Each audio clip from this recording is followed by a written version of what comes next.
Kami harapkan pemerintah desa tidak hanya aktivitasnya hanya sebatas membuat perencanaan yang karena peraturan, tapi juga bagaimana pemerintah desa bisa melayani masyarakatnya melalui kebijakan yang dibuat. Desa bicara. Desa bicara. Desa bicara. Desa bicara.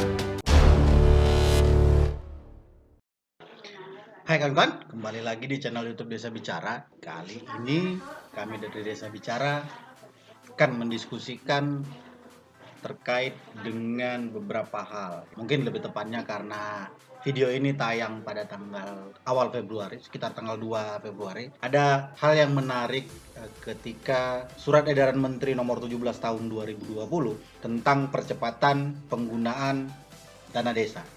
Ada beberapa poin di dalamnya. Nah, salah satunya tentu ini berkaitan dengan bantuan langsung tunai dana desa yang 300.000 per KK dimulai dari Januari. Yang kedua, terkait dengan pemutakhiran data. Ketiga, terkait dengan laporan APBDes dan laporan RKPDes. Berbarengan dengan peraturan ini atau surat edaran ini, keluar juga PMK dari Kementerian Keuangan nomor 222 tentang pengelolaan dana desa. Di awal tahun 2021 ini, desa disibukkan dengan percepatan pengalokasian dana desa. Kita dari Desa Bicara ingin melihat poin-poin apa saja yang ada di dalam anggaran pendapatan dan belanja desa. Termasuk juga nanti poin-poin apa saja sih yang ada di rencana pembangunan desa. Video ini akan membahas itu.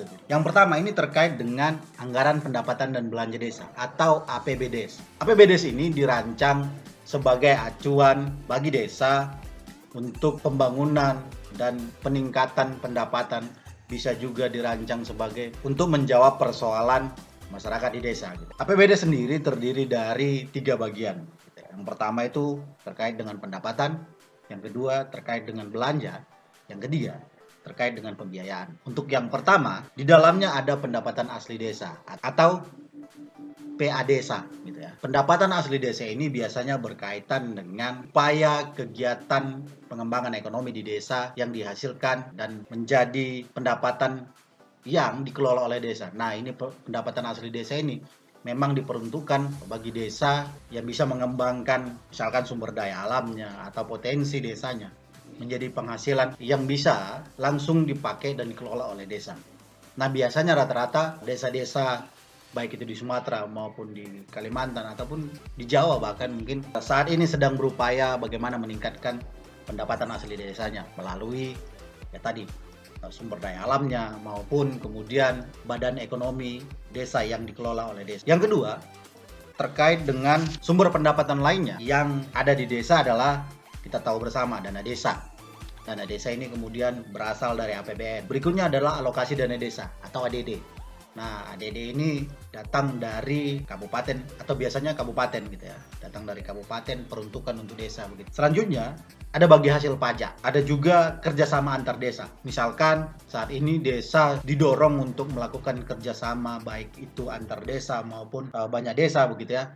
Ini sangat memungkinkan sekali kerjasama antar desa ini menghasilkan pendapatan asli desa yang menjanjikan untuk desa ke depannya. Nah, terakhir mungkin beberapa hal yang menjadi pendapatan desa bisa saja bantuan keuangan baik itu dari provinsi maupun dari kabupaten. Bagian kedua dari APBDes ini adalah penyelenggaraan pemerintahan desa. Nah, di dalam penyelenggaraan pemerintahan desa ini ada poin-poin pembelanjaan gitu ya.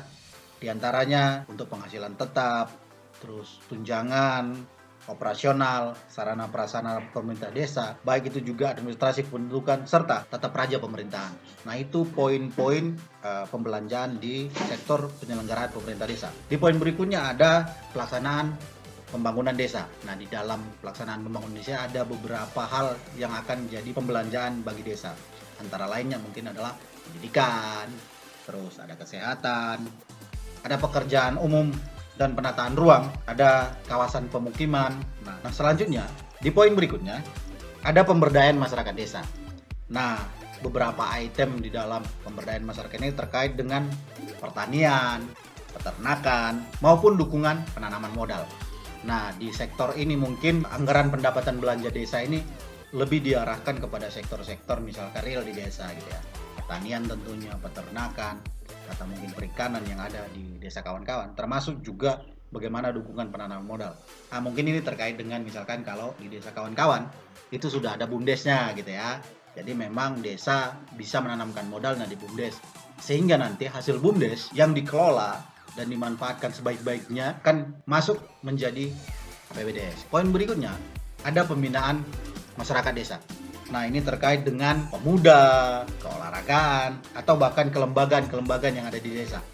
Jadi memang pembinaan kemasyarakatan desa ini salah satu poin yang dianggarkan dalam APBDes desa, karena kita tahu bersama masyarakat juga harus terlibat di sektor-sektor pengambilan keputusan. Maka ada kelembagaan masyarakat yang harus didukung, harus terus didorong untuk tetap aktif dan membantu desa dalam pembangunan dan pengembangan baik itu ekonomi maupun kemasyarakatan di desa. Yang terakhir adalah ada poin penanggulangan bencana, keadaan darurat, dan mendesak. Nah, ini berkaitan dengan tentunya kita tahu bersama adalah penanggulangan bencana maupun keadaan darurat. Ya, seperti yang terjadi saat ini, pandemi masih terjadi di tahun 2021. Maka APBDes desa juga diperuntukkan, harus ada peruntukannya untuk antisipasi penanganan bencana. Selama ini biasanya APBDes desa sedikit menganggarkan di ruang ini gitu. Nah, kami mengharapkan dari Desa Bicara ke depannya desa-desa juga harus sudah punya perencanaan dan penganggaran yang optimal dari APBDes terkait dengan misalkan kalau desanya atau desa kawan-kawan berada di misalkan lereng gunung misalkan yang berpotensi misalkan atau longsor atau hujan besar berpotensi banjir gitu ya. Maka tidak salah kemudian kawan-kawan di desa mendorong desa untuk lebih aware gitu ya, atau lebih perhatian terhadap potensi bencana yang akan terjadi gitu. Nah, selain juga terhadap penanganan, maka didorong kebijakan-kebijakan desa itu lebih kepada peningkatan kewaspadaan terhadap bencana begitu. Nah, apa yang terjadi terkait pandemi ini juga memang harus kita waspadai bersama ya. Kita harus belajar dari situasi ini. Desa maupun masyarakat desa. Itu tadi merupakan poin-poin yang ada di APBDes. Nah, bagaimana dengan RKPDes, Rencana Kerja Pembangunan Desa? Beberapa poin yang ada di Rencana Kerja Pembangunan Desa. Nah, biasanya Rencana Kerja Pembangunan Desa ini bersifat tahunan. Di RKPDes inilah penting kemudian perencanaan, pembangunan, dan penganggaran untuk 1 tahun ke depan desa gitu. Nah, proses yang harus dilewati dalam perumusan ini harus melibatkan masyarakat, melibatkan sektor-sektor yang ada di masyarakat, baik itu kelembagaan gitu ya. Ini sangat penting gitu. Karena harapannya perencanaan RKPDes sampai dengan ketuk palu RKPDes itu bisa disesuaikan dengan kebutuhan dan rencana yang memang disesuaikan dengan desanya. Kami berharap desa kawan-kawan melakukan itu karena saat ini itu penting sekali gitu, melibatkan masyarakat dalam perencanaan kerja pembangunan di desa gitu. Nah, beberapa tahapan yang harus dilewati dalam merumuskan RKPDes ini antara lain kawan-kawan di desa harus melaksanakan musyawarah desa, musyawarah pembangunan desa, dan musyawarah desa. Nah, ada 3 musyawarah yang harus dilewati dalam perumusan RKPDes ini. Musyawarah desa yang pertama dalam RKPDes ini tentunya bertujuan untuk melihat kembali dokumen RPJMDes. Karena memang kita tahu bersama RKPDes ini merupakan penjabaran dari RPJMDes. Nah, maka penting kemudian dalam musyawarah desa ini peserta musyawarah melihat kembali apa-apa saja yang ada di RPJMDes. Nah, setelah melihat poin-poin yang ada di RPJMDes, kemudian musyawarah ini merumuskan rumusan-rumusan yang penting untuk dilakukan desa 1 tahun ke depan. Nah, ini menjadi rumusan RKPDes. Tentu juga musyawarah desa ini juga membentuk tim verifikasi yang disesuaikan dengan jenis kegiatan dan keahlian yang dibutuhkan gitu. Misalkan kalau kawan-kawan di desa membutuhkan pengembangan rencana 1 tahun ke depan, maka dibutuhkan orang-orang yang memang disesuaikan dengan kapasitas dan kemampuannya. Tim verifikasi inilah yang bisa melibatkan masyarakat secara umum di desa gitu ya. Karena harus bisa berasal dari masyarakat setempat, bisa juga melibatkan misalkan dari kabupaten yang memang khusus mengerti isu dan rencana pembangunan yang akan dilakukan di desa. Penjaringan aspirasi dari masyarakat ini sangat penting pasca musyawarah desa ini. Nah, setelah musyawarah desa ini dilakukan dan tim verifikasi bekerja kemudian sesuai dengan rumusan RKPDes yang dirancanakan gitu ya. Maka setelah bahannya dikumpulkan melalui proses penjaringan aspirasi dari masyarakat, bisa saja pada proses ini kemudian ada musyawarah dusun gitu ya. Nah, ruang-ruang ini yang penting untuk didorong. Setelah kemudian semua terkumpulkan melalui tim verifikasi, maka hasil ini dibawa ke musyawarah perencanaan pembangunan desa, Musrembangdes gitu ya. RKPDes itu didiskusikan kembali sebelum disahkan tentunya. Yang pertama itu mungkin ada perubahan-perubahan, terus ada rencana, ada daftar usulan-usulan yang penting begitu, yang mungkin kelewat dari tim verifikasi. Disinilah dibahas. Hingga kemudian musyawarah rencana pembangunan desa ini kemudian menetapkan RKPDes desa. Kegiatan selanjutnya, RKPDes yang sudah ditetapkan ini kemudian dibawa ke dalam forum musyawarah desa. Karena RKPDes harus dikuatkan dengan keputusan atau dengan peraturan desa. Peraturan desa ini bisa dibuat di dalam musyawarah desa. Maka setelah ditetapkan RKPDes 1 tahun desa, harus juga diberikan landasan hukumnya gitu ya. Maka peraturan desa tentang RKPDes harus dikeluarkan, harus dibuat. Proses pembuatan RKPDes merupakan pembuatan yang melibatkan banyak orang, melibatkan banyak kelembagaan, dan melibatkan banyak ide dan inisiatif. Tentu tidak bisa dirumuskan secara sepihak.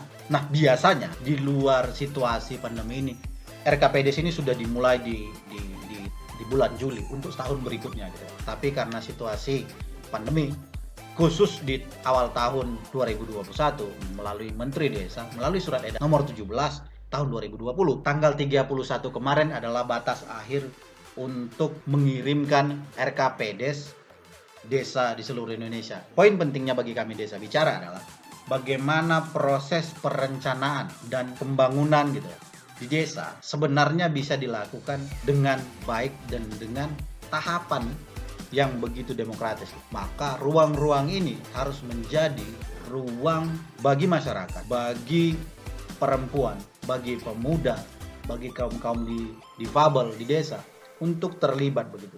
Ruang ini harus menjadi ruang negosiasi, ruang berdiskusi terkait perencanaan pembangunan di desa. Bagi kami Desa Bicara penting juga untuk kawan-kawan di pemerintahan desa merencanakan satu kegiatan atau merencanakan kerja pembangunan di desa harus dirumuskan secara bersama. Terakhir dari kami Desa Bicara, proses pembuatan kebijakan yang dadakan, yang harus menunggu kebijakan dari pemerintah nasional ini membuat desa sedikit terlambat dalam merumuskan dan melakukan gitu. Karena kawan-kawan di desa juga harus melihat apa sih cantolan kebijakannya di nasional gitu atau di kabupaten.